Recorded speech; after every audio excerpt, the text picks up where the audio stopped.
by welcoming Professor Peter Junauda, who is from our very own University of California system, from UC Davis. It says UC Merced on my name tag. Did you guys? Yeah, so the bartender we're trying to coach it.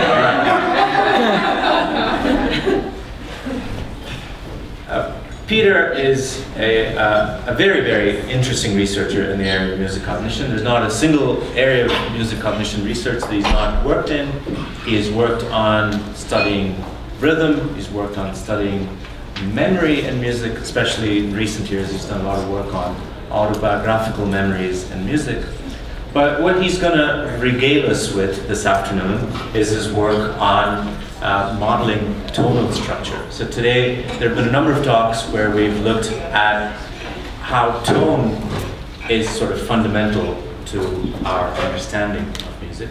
And Peter, over the last few years, has been worried about mental representations of tone, the hierarchy in which these things are placed, and where the cortical representations for these things might be, and how this might relate to other ways of visualizing tonal states, like crazy structures, like toroids, and sorts of things that we can imagine.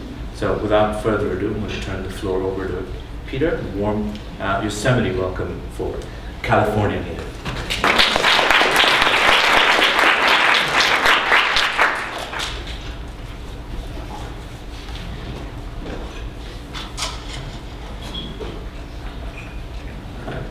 Okay, how's this back there? Good? Well, thank you very much, Ramesh, for inviting me, and actually kudos to organizing a workshop like this. I've been contemplating the idea for a decade now and have never gotten it together to put something like this together, and it's no small feat. So I'm really happy that you've done it and that it's happening and that I get to be a part of it. So what I'd like to do today is start with some sort of cognitive science of tonal structures in music, a topic that's been at the center of music cognition for several decades now. But then I will also tie it to this more recent work on music-evoked autobiographical memories. And to put this into context, I'd like to just start with some general comments about music. And that is that music provides us with a landscape, or a substrate, if you will, for our thoughts, emotions, and actions. So obviously it's a dynamic stimulus that gives rise to very dynamic experiences. And music enables a multitude of experiential states, most of which represent an interaction between the external world and our own internal world. And I'm really very much interested in that interaction. So it's important to note that our experiences with music involve many psychological and neural processes. And this sort of sets the stage for what one might then expect to see when one performs neuroimaging studies of more complex musical experiences. So for example, we'd expect that multiple brain areas should be involved in interacting when, for example, experiencing a music-evoked autobiographical memory. So we can talk about the basic perception, simple hearing of the music. We can talk about the action components, such as singing along in your mind or overtly, and the formation of expectations and predictions of what we're going to hear. Music may engender mental images that accompany memories or thoughts evoked by the music, and may be reflected in activity and visual parts of the brain. Of course, there are many aspects to memory, retrieving, say, the lyrics or the notes in words, or associated memories, autobiographical memories. And then, of course, there's a variety of emotional experiences we might have. For example, nostalgia, which is quintessentially involved with memory. Or we can also discuss individual differences even in enjoyment of different pieces of music or different genres. So really a multifaceted and complex set of processes that are going to come together to structure these experiences. And so the overarching goal in my work is to recognize that music and our associated experiences are extended in time and have some degree of structural complexity, and to really try to engage and embrace that complexity under the belief that to properly understand how a complex sensory stimulus supports a psychologically meaningful experience, we actually have to have a reasonable model of that stimulus, ideally one that begins with the audio signal that the person is experiencing. So it's really trying to go from the audio signal through a series of meaningful physiological and psychological representations, all the way to some explanation of deep experience. So today my focus is going to be on a model of temporal dynamics of tonality in Western tonal music. And so as a bit of a music theory background, so this follows nicely on Dale's talk from this morning, we can talk about tonal contexts, so namely keys, such as G major, B minor, and so on. Keys are named, well, they consist of sets of notes, so from the major and minor scales, so sets of pitch classes named after the most perceptually stable note, the tonic or the tonal center. So here, for example, are the green dots are the pitch classes belonging to the key of G major. So it's 7 of the 12 possible pitch classes. And so we can build 24 major and minor keys. Now, what's really important then for the psychology of music is this concept of a tonal hierarchy, which is derived from these what's related to the idea of these key profiles, where these key profiles in this case reflect psychological judgments of how well each pitch class, ordered here, belongs to a key. So if you establish a context, a key context by playing a chord or by playing a scale or a cadence, a series of chords that establishes a sense of key, and then you provide a single probe note and ask people to rate on a scale of 1 to 7 how well did that probe note fit with the preceding context, the classic finding is that the tonic is rated as fitting the best, and the next most prominent tone is or scale degree is the dominant, the 5th scale degree. And so this was a methodology pioneered in music by Carol Krumhansel and shown many times by many researchers. And this is a very stable phenomenon. I do this version of this probe note experiment in my psychology of music class each year, and we recover the tonal hierarchy shown here almost perfectly every time. So one might ask the question, well, do these tonal hierarchies, how do they arise, and do they actually represent some sort of stored schema in long-term memory that, say, if you now prime a key, is it the case, if you just prime it, well, you can prime it in a way that, let's say, if you prime it with a tonic triad, so it consists of 3 of the pitches in the key, you can then probe pitches that weren't present in that context, and there you still see differential ratings. And so observations like that suggest, well, okay, you present the context, you're priming the schema, which then informs in a top-down manner the percept of the probe tone and the rating of how well it fits into that established context.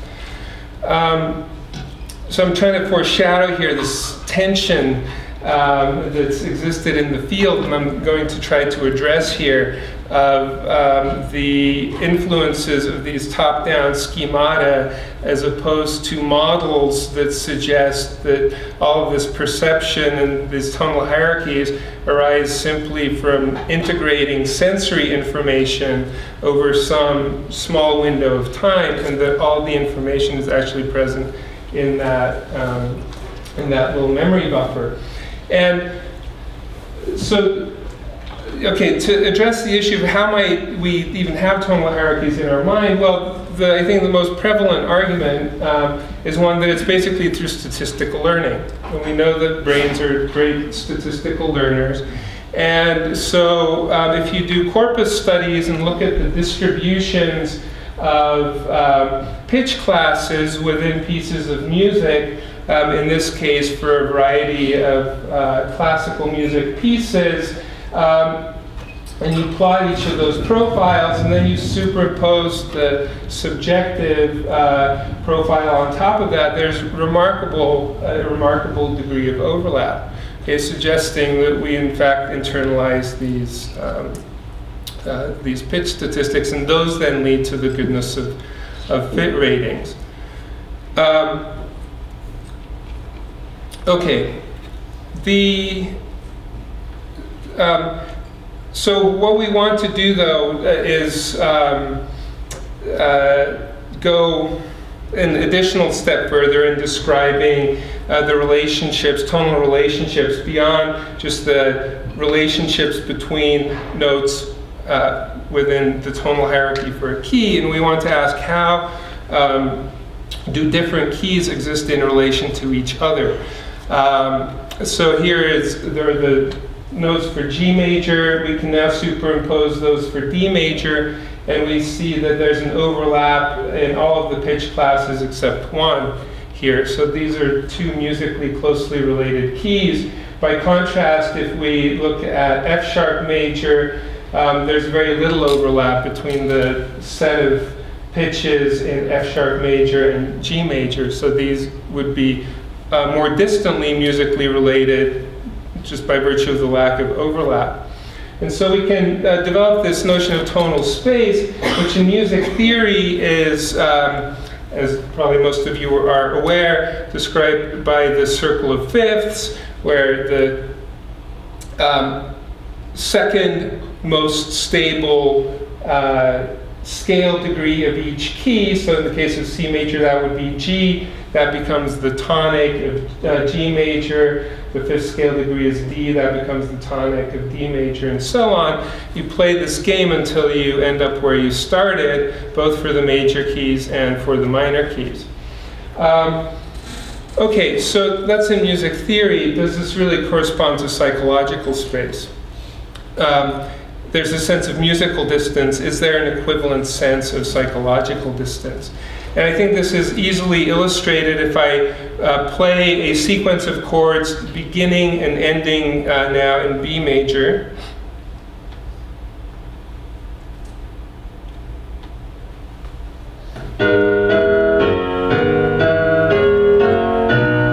Okay, sounds perfectly fine and normal, right? Now I'm going to play the exact initial sequence of chords, but the final chord is going to be the tonic triad, or the most stable chord in C major.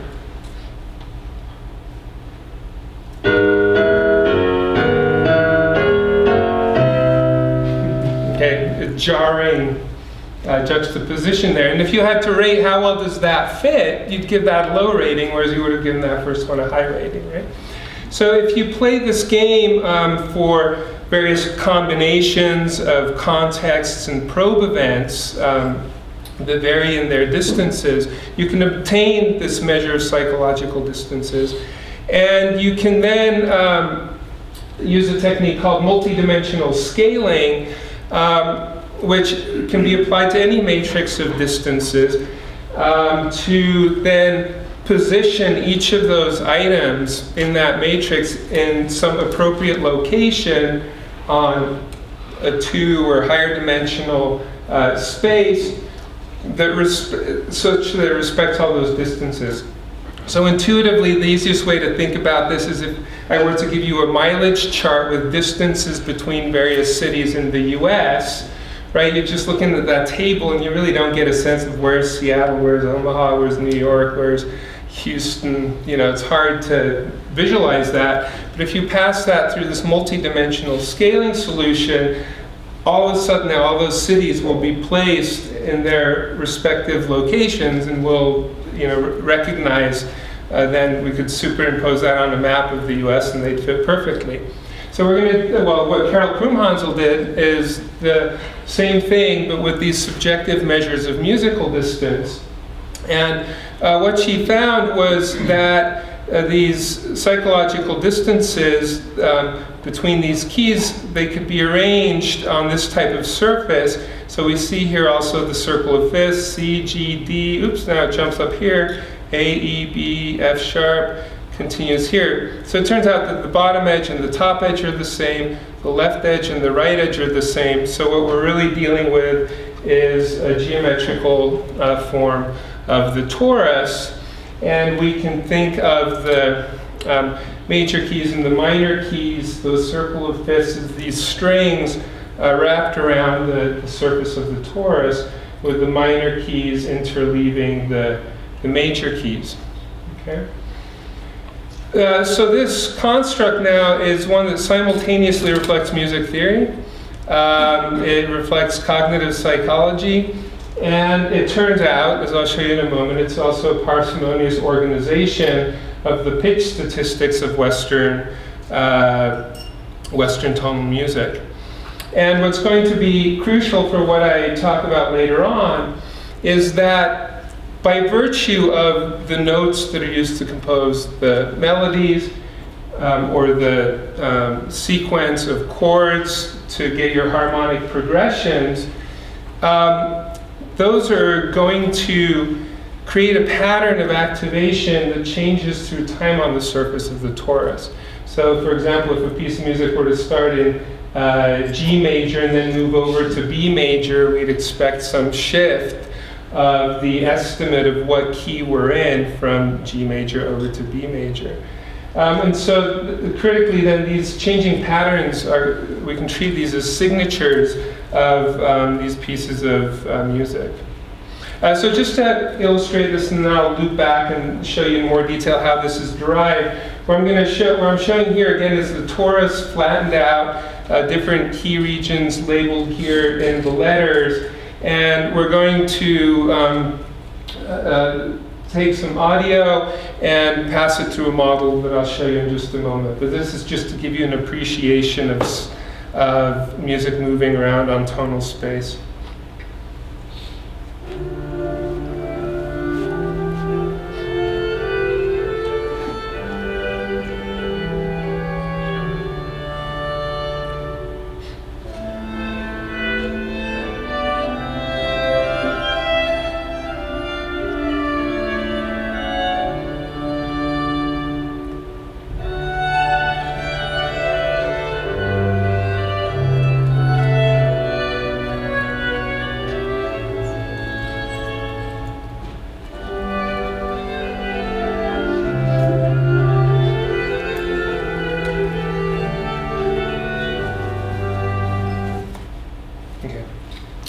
Go on. And for those of you who are expecting to see the girl from Ipanema, you've heard this talk multiple times, she's waiting in the wings. Okay, so how do we do this? So what we do is we, initial processing stages, use a toolbox that was written in MATLAB by Mark Lehmann and colleagues. So you take a WAV file, you pass it through a model of the transduction process that occurs in the ear, so you get this auditory, so-called auditory nerve image. This blow up here shows basically simulated patterns of firing in different, in 40 different cochlear bands. And from this auditory nerve image, one can then use a periodicity pitch method of estimating what the pitch content is. So you just autocorrelate the signal within each of these bands, pull those together to now get short-term these cross correlations, or these autocorrelations running through time. And so you see these vertical columns here. Each column corresponds to a 200 millisecond long note, and the dark bars here are peaks in the autocorrelation function. And so the separation between them is inversely related to the fundamental frequency of the sound. So this would be an arpeggiated melody here, 3 different notes increasing, 4 notes increasing in pitch and then dropping back down. Okay? So that gives you a momentary estimate of what the pitch content is in the audio signal. But what we need to do now, if we want to get estimates of what key we might be in, we now have to accumulate, we have to integrate this information over some window of time. Because what I was suggesting before with those key profiles is that a key is actually defined by the subjective goodness of fit, or then one can think of that as the likelihood of encountering a particular pitch. So those key profiles can be thought of as pitch probability distributions, where a particular distribution across a set of pitches gives you the estimate of what key you're in. And so to estimate that here, we have to pass this periodicity pitch image through leaky integration, which is just a simple model of a short-term memory buffer, which generates this